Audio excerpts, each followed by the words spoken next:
नमस्कार, मैं नीलम राठौर और आप देख रहे हैं देश का बढ़ता हुआ चैनल लाइव बस। लाइव बस में आज हम बात करेंगे जिला परिषद से किस तरह के विकास कार्य जो इनके वहाँ पे चल रहे हैं चंबा में, इससे इनके बारे में बात करेंगे। आज हमारे साथ जुड़े हैं मनोज कुमार जी, जो कि जिला परिषद कार्यालय में है। इनसे बात करेंगे। आपका बहुत बहुत स्वागत है लाइव बस न्यूज चैनल में। आपका बहुत बहुत धन्यवाद जी। सबसे पहले तो आपकी निजी जिंदगी के बारे में बात करेंगे कि आप पहली बार चुनाव में लड़ा है या इससे पहले भी आप कोई चुनाव लड़ चुके हैं? देखिए मेरी जो जर्नी है स्टार्टिंग की वो मैं संगठन से जुड़ा था भाजपा के साथ। तो संगठन की जो ज़िम्मेवारी लगभग करीबन 7 से 8 सालों से मैं लगभग निभा रहा था। रही जी। जो इलेक्टेड राजनीति की बात है तो इसमें मैं पहली बार ही ये चुनाव लड़ा हूँ। और चुनाव लड़ने का ना तो मेरी कोई इस तरह की कोई प्लानिंग थी कि मुझे चुनाव लड़ना है। फिलहाल कुछ लोगों ने फ़ोर्स किया, कुछ और भी कई कारण रहे राजनीति में आने के। मतलब ऐसा बोल सकते हैं कि राजनीति में जैसे समुद्र होता है ना, समुद्र में धकेला गया और छोड़ दिया गया कि कहीं डूब जाए। डूबे तो नहीं लेकिन तैरना सीख गए और तैर के पार पहुँच गए। इतना सा मेरा सफ़र रहा है स्टार्टिंग का। जी, बिल्कुल।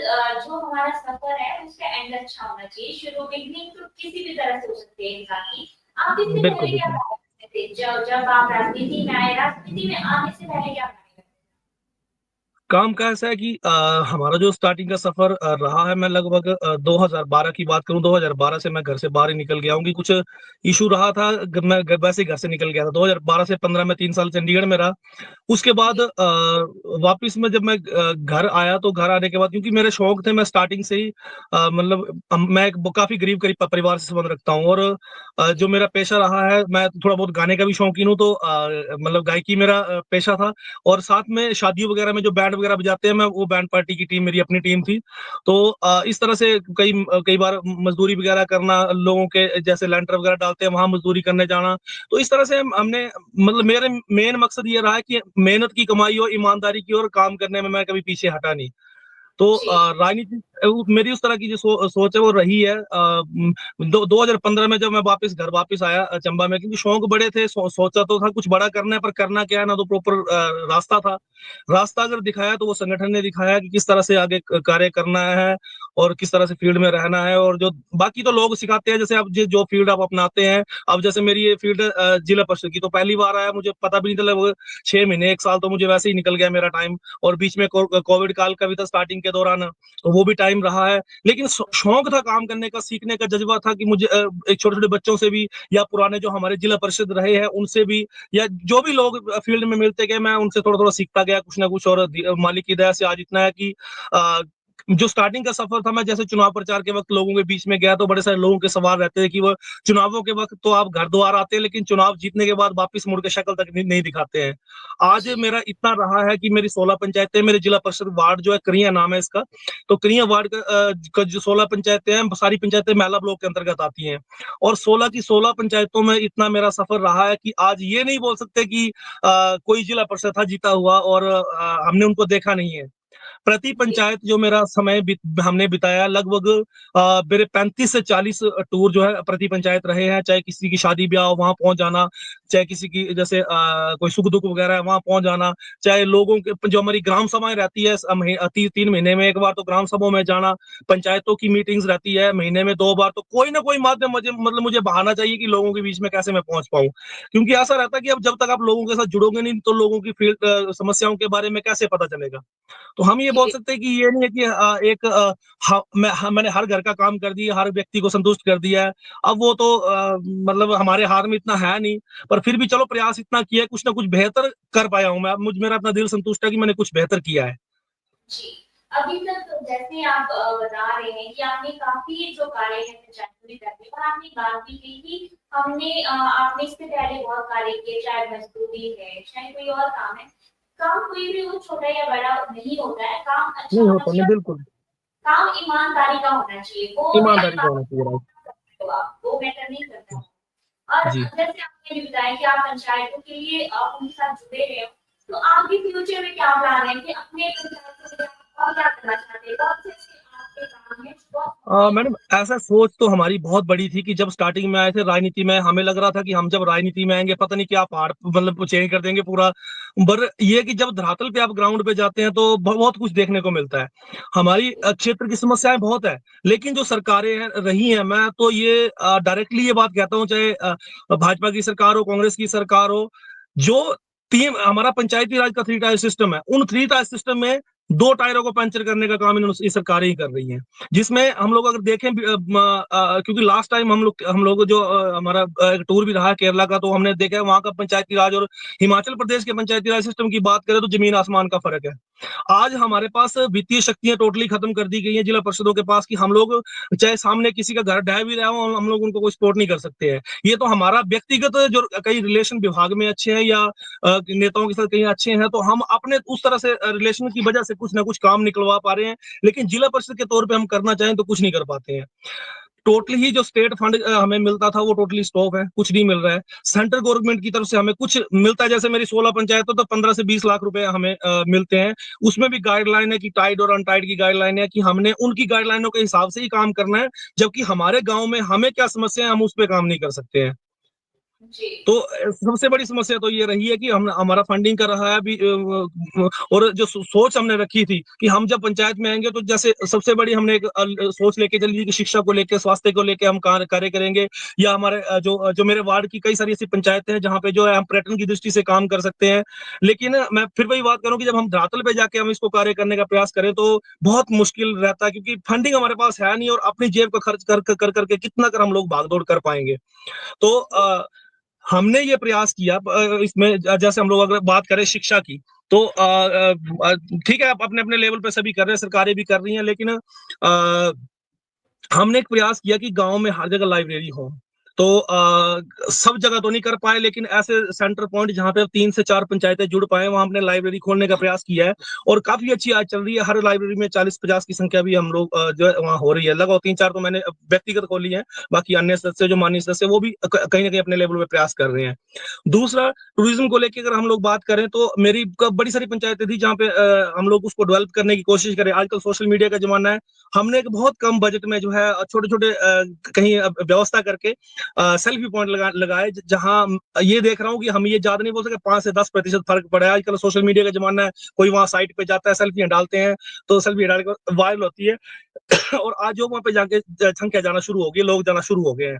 तो इस तरह के छोटे छोटे प्रयास जो है हम कर रहे हैं अपने लेवल। बाकी जो है जो रूटीन के कार्य होते हैं वो तो लगातार कर रहे हैं, पंचायतों के सहयोग से, पंचायत प्रधानों के सहयोग से। मेरे सभी पंचायतों के प्रधान काफी एक्टिव है, और मनरेगा के तहत हमने जो मेरी पंचायत है इसमें हमेशा ब्लॉक में 2 से 3 पंचायतें हमेशा ब्लॉक में टॉप रह रही हैं आजकल।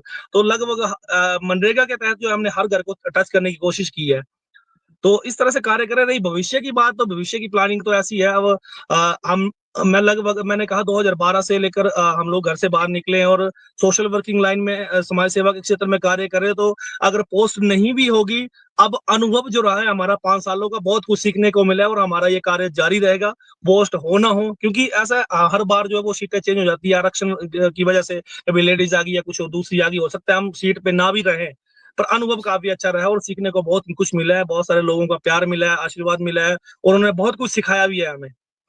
और जी सड़कों की बात करी थी, तो आज मेरी 16 पंचायतों के अंदर लगभग 12 से 13 सड़कें ऐसी जो हमने पीडब्ल्यूडी चंबा और पूर्व विधायक और वर्तमान विधायक जी के सहयोग से हमने निकलवाई हैं। और लगभग हमने अपने जिला परिषद की तरफ से जितना अगर हो सकता था, कई ने लोगों ने अपनी जमीनें दे दी, तो हमने वैसे ही मशीन डलवा के लगभग 12-14 सड़कें हमने वैसे निकलवा दी। तो आज लगभग जो है कई सारे ऐसे गाँव है जिनको हमने टच करने की कोशिश करी है। तो ऐसा कि ये जो रूटीन के कार्य है वो तो कर ही रहे हैं, लेकिन नया अगर हम लोग कर पाए तो मेरा इसमें सबसे ज्यादा रहा है जो लाइब्रेरी का रहा है, और सेल्फी पॉइंट वगैरह इस तरह से लगाए हमने, तो ये थोड़ा डिफरेंट रहा थोड़ा सा।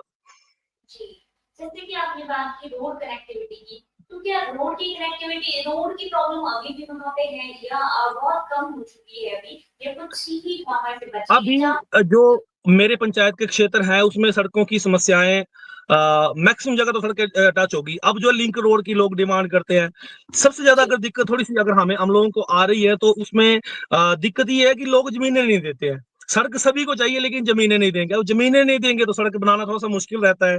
तो जहां लोग जमीन दे रहे हैं वहां चाहे हम अपने लेवल पे करें, चाहे पीडब्ल्यूडी विभाग के सहयोग से हम लोग इस काम को करें, तो हो रहा है। तो अभी भी कनेक्टिविटी का जैसे मेन रोड है तो काफी ज्यादा निकल गई है, एक दो पंचायतें बची जहां थोड़ा सा भी अनटच है, लेकिन वो भी जमीन की इशू की वजह से वहां भी हम लोग बैठ के तालमेल बिठाने की कोशिश कर रहे हैं। जैसे अगर हमने सड़कें निकलवाई हैं लगभग 12-14 सड़कें जो मैं बता रहा हूँ पीडब्ल्यूडी की तरफ से, ये भी लगभग 8-8 9-9 सालों से जो है लोग प्रयास कर रहे, 10 सालों से प्रयास कर रहे थे।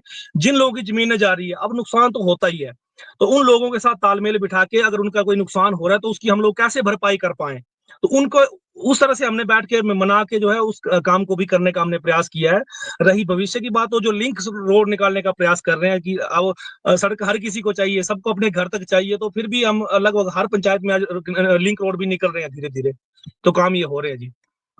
जी, और जैसे आपने बात की कि मनरेगा की बात की आपने कि मनरेगा के जरिए में आपके काफी कार्य चल रहे हैं, बट लोगों की कुछ एक समस्या भी आ रही है कि मनरेगा के जरिए जो काम हो रहे हैं उसकी जो अदायगी है वो उसको मिलने में समय लगता है, तो इसमें क्या दिक्कत है, क्यों इतना समय इसमें जो टेक्निकल फॉल्ट जो मुझे आज लग रहा है, ऐसा नहीं है अदायगी में, इसकी एक सीमा निर्धारित की गई है कि आप 1 से 15 तारीख जो है 15 दिन तक जो का जो मुस्टॉल है जारी आप करेंगे, उस मुस्टॉल में जो है 20 तारीख के अंदर अंदर जो है टोटल जो है ऑनलाइन चढ़ा के एमबी करवा के आपको पेमेंट्स करनी होती है।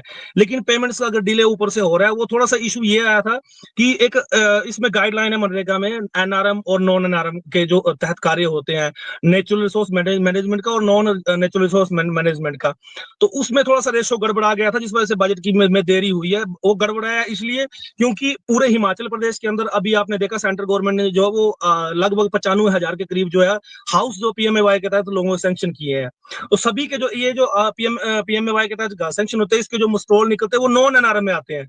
और इसमें रहता ये जो टेक्निकल मैं आपको बता रहा हूँ, इसमें 65% जो काम करने होते हैं वो एनआरएम के करने होते हैं टोटल बजट में, और जो एक मिनट, और इसके अलावा जो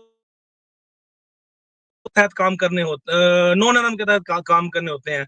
अभी क्या हुआ कि टोटल ही मतलब पूरे हिमाचल में मुस्टॉल उसके निकले पीएमएवाई के निकले, क्योंकि सभी की प्रायोरिटी ये थी कि जो घर पीएमएवाई के मिले उसको जल्दी जल्दी खत्म करो, क्योंकि सरकार की भी एक तय सीमा रहती है। उसकी वजह से जो सिस्टम गड़बड़ा गया है और थोड़ा बजट का उस वजह से रहा है, और मुझे लगता है ये शायद अब 31 मार्च भी हो गया, अब तो बड़ी जल्दी वो आ भी जाएगी पेमेंट, क्योंकि अभी लगभग हमारे लगभग 2-2.5 महीने से या 3 महीने से पेमेंट जो है वो मनरेगा की लेबर पेमेंट नहीं हुई। मटेरियल तो 2-3 बार आया भी है लेकिन लेबर पेमेंट नहीं हुई है, तो उसकी वजह से थोड़ा सा सिस्टम गड़बड़ है, लेकिन आ जाएगी वो। ये बहुत बड़ी समस्या है, क्योंकि बहुत सारे गाँव के ऐसे लोग हैं जिनकी घर की जरूरतें जो है मनरेगा के जरिए नहीं पूरी होती है, मनरेगा में काम करके उनको जो पैसे मिलते हैं वो अपनी जरूरतों को पूरा करते हैं, तो अगर इस तरह से समस्या आएगी तो बहुत बड़ी बात है, ये प्रशासन को इस चीज को समझना चाहिए और लोगों के बारे में सोचना चाहिए। एक आपने बजट की बात करी कि हमारे पास बजट होता है तो बहुत कम बजट होता है, तो आपको क्या लगता है आपके पास कितना बजट होना चाहिए कि ताकि आप लोगों का वो काम जो है वो अपने हैंड से करवा सकें, आपको जहाँ चाहे वहां पे पैसा दे सकते हैं। हाँ जी, मतलब इशू सबसे ये बड़ा ये है ना कि अब जो गाइडलाइंस है हम उस गाइडलाइन के बाहर काम ही नहीं कर सकते हैं। सबसे बड़ी बजट तो जो है, हम तो ये बोलते हैं जो है उसमें भी अगर हमें आजादी मिल जाती है, आजादी का मतलब ये है कि जो यहाँ के स्थानीय लोगों की डिमांड है उस डिमांड के हिसाब से अगर हम लोग काम करना चाहें तो वो जो है वो जरूरी है। जो जी स्थानीय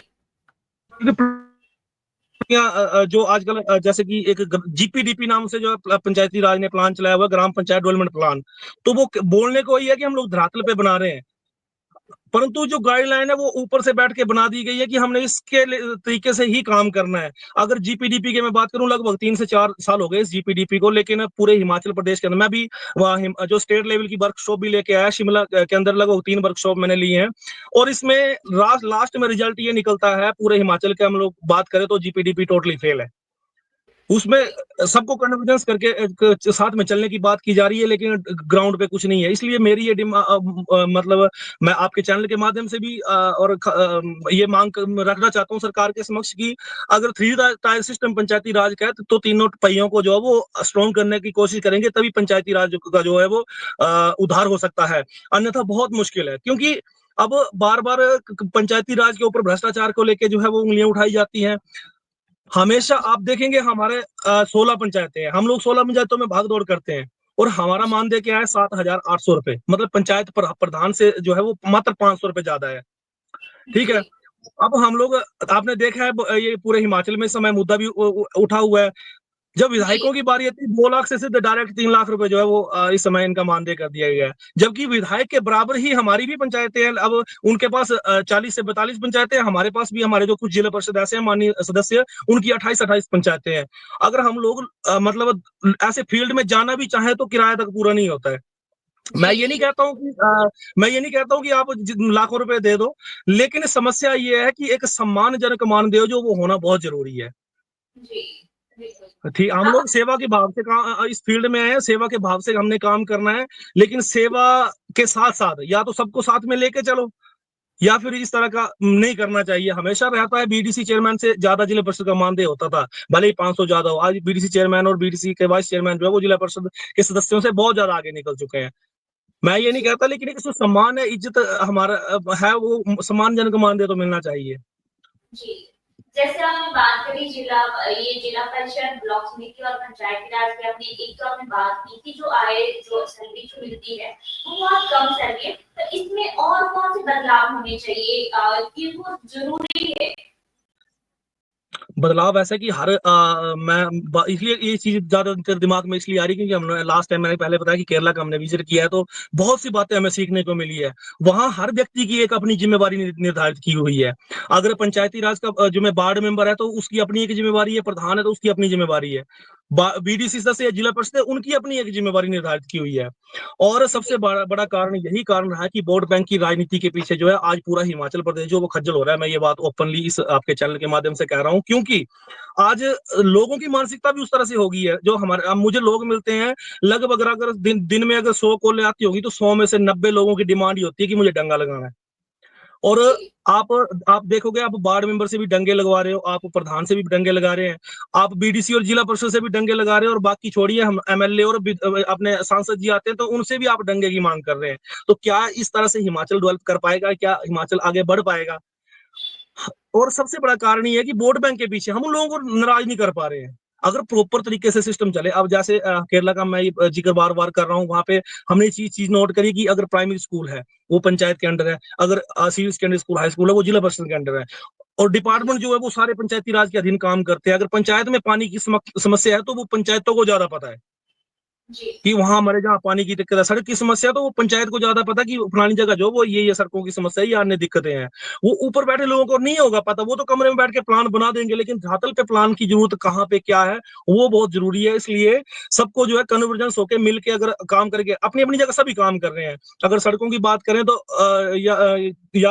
जल शक्ति विभाग में या बिजली विभाग की बात करें, हर बंदा अपनी फील्ड में काम कर रहा है, पंचायत भी वही काम कर रही है, जो जल शक्ति विभाग वो भी पानी के लिए काम कर रहा है, फॉरेस्ट विभाग वो भी वन को बचाने के लिए काम कर रहे हैं, जबकि पंचायतें भी उसमें इन्वॉल्व है, लेकिन एक दूसरे के साथ कहीं भी हम लोग जुड़े नहीं है।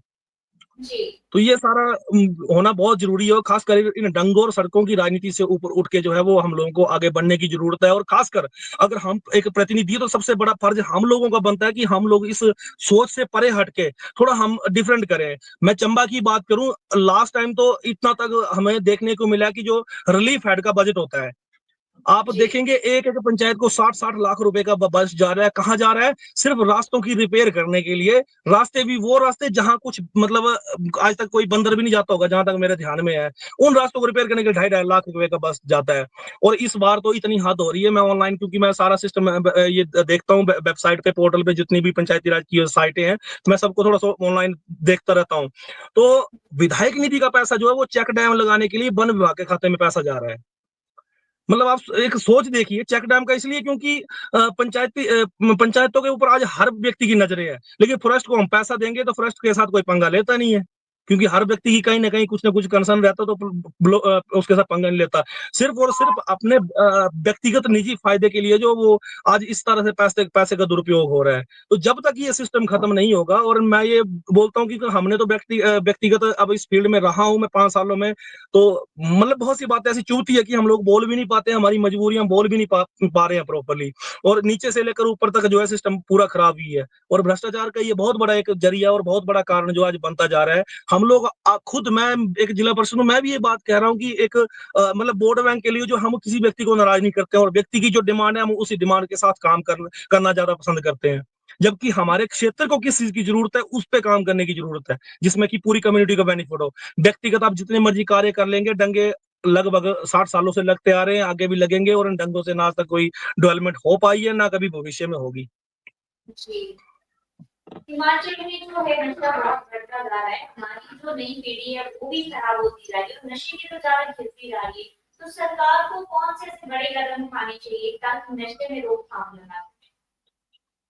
नशे को लेके सबसे बड़ी बात तो ये है कहीं ना कहीं आप प्रैक्टिकल देखिए। सबसे पहले भांग को लेके जो है एक मुद्दा चला हुआ था, लेकिन आज तो भांग को लीगल करने जा रही है सरकार।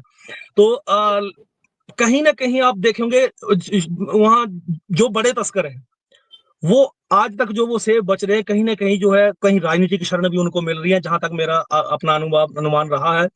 तो हम लोगों को इसके ऊपर एक तो कड़े कदम उठाने की जरूरत है। दूसरा जो ग्राउंड लेवल पे जो अब देखेंगे कि जो नशे के आदी हो चुके हैं हम लोग, मतलब उसको ना एक ऐसा लगता है जैसे पता नहीं कौन सा ऐसा आतंकवादी आ गया, जबकि वो एक मानसिक तौर पे बीमार हो चुका है। मैं मुझे मेरा ये मानना है हम उसको अच्छे से ट्रीट करके मेंटली तौर पे उसको समझा के भी इस तरह से कर सकते हैं।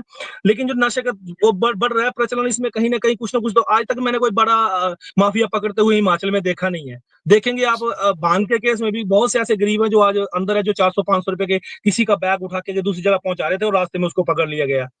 ऐसी बहुत सी मुझे लगता है कि लगभग 60-70% लोग ऐसे ही होंगे जो आज जेलों के अंदर बंद है। तो कुछ ना कुछ इसको इसमें जो है कड़े कानून लेने की आवश्यकता है, तभी इससे हटा जा सकता है। और दूसरी बात जो युवा है, युवा एक मुझे किसी ने कहावत सुनाई थी, मुझे आज तक वो मेरे दिमाग में रहती है कि अगर पड़ोसी के साथ दुश्मनी निकालनी तो उनके बच्चों को बिगाड़ दो। तो अगर बच्चों को लाइन पे लाना है तो सबसे पहले उनकी क्या सुविधाएं, उनकी क्या डिमांड है। आज सबसे बड़ी डिमांड अगर किसी की है तो वो है रोजगार।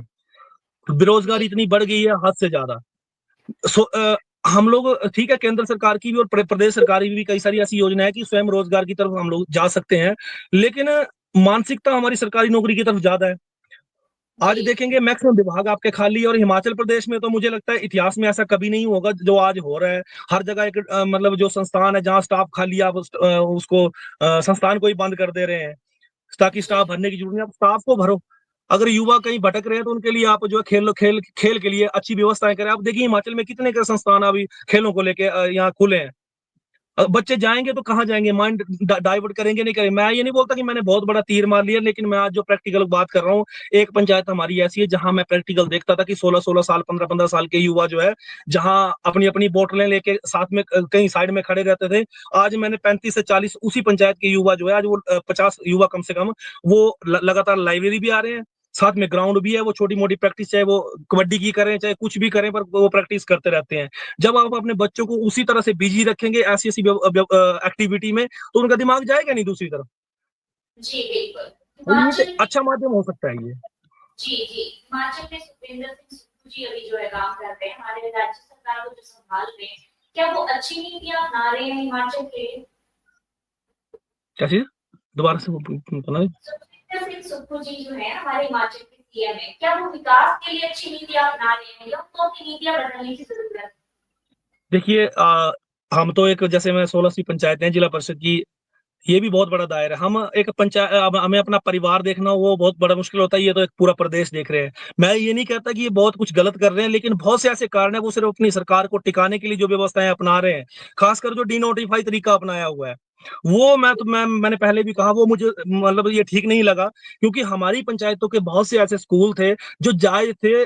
पूर्व हमारे जो मुख्यमंत्री रहे, चाहे जयराम ठाकुर जी रहे हैं या स्वर्गीय श्री वीरभद्र सिंह जी रहे हैं, वीरभद्र जी सिंह जी ने हमें मुझे वो वक्त याद है कि जब चंबा का हमारा ऐतिहासिक चौगान के अंदर वो स्पीच दे रहे थे, लोगों ने लगभग कोई 200 स्कूलों की लिस्ट सामने रख दी थी, और उन्होंने जो है वो टोटल सभी जो है वो खोल दिए। उसके बाद भी पूछा कि कुछ और तो नहीं बचे, वो भी खोल दिए। लास्ट में जब सवाल किया कि आप इतने स्कूल क्यों खोल रहे हैं, उन्होंने कहा कि मेरे हिमाचल प्रदेश की जो वित्तीय परिस्थिति, भौगोलिक परिस्थिति है, वो बहुत ज्यादा खराब है। अगर मेरे गांव का कहीं टॉप पे भी अगर एक पहाड़ी के अंदर एक बच्चा भी है, मैं उसके लिए भी स्कूल खोलूंगा, क्योंकि उसको जरूरत है उस चीज की। तो आज देखेंगे मेरे इतने जायज स्कूल थे इतने पहाड़ी पे जहाँ बच्चों को आना जाना बहुत मुश्किल हो रहा था, तो जो है आज वो सारे बंद कर दिए गए हैं। आज देखेंगे, मैं 2 दिन पहले ही हमारे जो शिक्षा मंत्री उनकी स्टेटमेंट देख रहा था ऑनलाइन, तो उसमें भी मुझे थोड़ा सा डिफरेंट लगा कि लोग जो है अपने बच्चों को जो है वो प्राइवेट स्कूलों की ओर प्लान कर रहे हैं, वहां भेज रहे हैं। भाई प्राइवेट स्कूलों की ओर क्यों ना भेजें? अभी मेरे अपने गांव के अंदर ही लगभग जो सरकारी स्कूल है वहां संख्या कम, और यहाँ 8-9 स्कूल और खुल गए हैं प्राइवेट, वहां संख्या बढ़ रही है। क्यों? आज के टाइम में मुझे नहीं लगता कोई इतना ज्यादा गरीब रहा होगा, जो बड़े से बड़ा गरीब भी है ना, वो भी जो है अपने बच्चों को अच्छी शिक्षा देना चाहता है। तो जी। आज वो उन सरकारी स्कूलों से छुड़ा के जो प्राइवेट स्कूलों में भेज रहे हैं, क्योंकि स्कूलों में स्टाफ ही नहीं है। अगर सरकारी स्कूल में व्यवस्थाएं अच्छी मिल जाती है, तो कौन अपनी मतलब जेब से इतने लाखों रुपए खर्च करके जो है प्राइवेट स्कूलों में भेजेगा बच्चों को? तो बड़े से बड़े गरीब है वो भी मजबूर है कि उनको प्राइवेट स्कूलों में भेजना है। दिक्कत यही है कि वो व्यवस्था नहीं दे पा रहे हैं। इसलिए मेरा ये मानना है, डिनोटिफाई करने से अच्छा है, अब जो स्टाफ की कमी है तो स्टाफ को भरो, ताकि हमारे जो युवा दर बदर बेरोजगार भटक रहे हैं उनको रोजगार तो मिलेगा ही, साथ में स्टाफ अगर अच्छा होगा तो हमारे स्कूल की, सरकारी स्कूलों की व्यवस्था भी अच्छी होगी। जी, चंबा में मैंने एक चीज नोटिस की है कि चंबा में रोड कनेक्टिविटी की वजह से भी बहुत सारी प्रॉब्लम आती है। साथ में वहाँ पे चाहे स्वास्थ्य का स्टाफ है, चाहे जो है स्कूलों का है, कोई भी है, वो रोडों की वजह से वहाँ पे जाना ही नहीं चाहता है कि इतना उनको चलना, उनको सफर तय करना पड़ता है वहाँ पे। तो इस वजह से काफी दिक्कत का सामना वहाँ के लोगों को, बच्चों को और वहाँ की नई पीढ़ियों को करना देखिए, पड़ता है। अभी तो ऐसा पहले से काफी डिफरेंट, पहले तो बहुत समस्याएं रहती थी, लेकिन अभी रोड को लेके इतना फर्क नहीं है। मैं ये देखूंगा कहीं जो लोग रह रहे हैं वो भी तो आज चंबा में ही है, जो कहीं जी। से ड्यूटी दे रहे हैं वो भी चंबा में ही है। ऐसा कोई भी स्कूल नहीं है जहाँ स्टाफ पूरा नहीं है। उल्टे ड्यूटी जो वो 2-2 स्कूलों में उनकी जो है एडिशनल ड्यूटी लगाई हुई है।